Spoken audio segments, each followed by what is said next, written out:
Welcome to Business Financing Insights from Celtic Capital. In this segment, Mark Hafner, President and CEO of Celtic Capital, provides valuable tips for overcoming lender objections to business loan requests.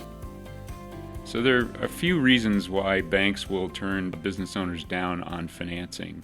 One is the company is just not performing, and that's typically because they're losing money or not making the type of money they should. Another is kind of a balance sheet issue. They may not have the right capital, so they're too highly leveraged, and banks have requirements in terms of what parameters they can lend to based on the balance sheet leverage.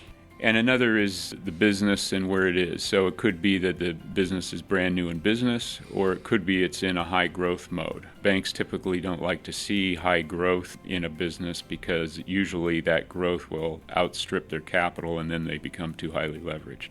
So if banks turn down a request, you have to look at where else you can get the lending that you need from. One popular segment these days is asset-based lending, which has really skyrocketed as an alternative over the last 30, 40 years. And most large banks have asset-based lending departments. A lot of regional banks do, even some small banks do. So asset-based lenders, whether it's a bank affiliate or an independent company, are looking at the value of the assets the business has and lending directly against those. So they're looking at your accounts receivable, your inventory, your equipment, and lending direct against what they perceive as the value of those assets. So when a asset-based lender comes in, they'll typically do an audit of the company's books.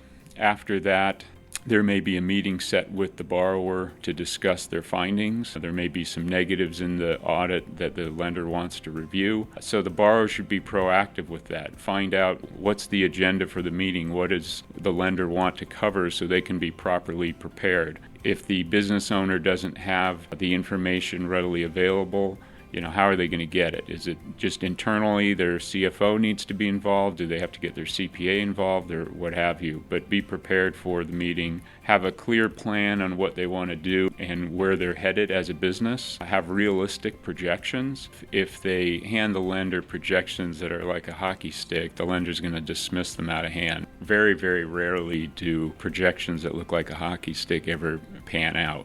If they have realistic projections, even if they're strong growth, and they can back that up with support of new business won, new contracts signed, that type of thing, that adds credibility. They should always be candid and honest and direct, even with their shortcomings, and they should demonstrate that they have control and leadership over their business, and they have a clear path and vision of where they want to go. Thank you for listening today. If you'd like to talk to Mark Hafner about your specific business financing issue or about making referrals to Celtic Capital, sign up for a quick one-on-one chat with him at www.celticcapital.com. And if you haven't already done so, subscribe to our podcast channel to hear more business financing insights from Celtic Capital.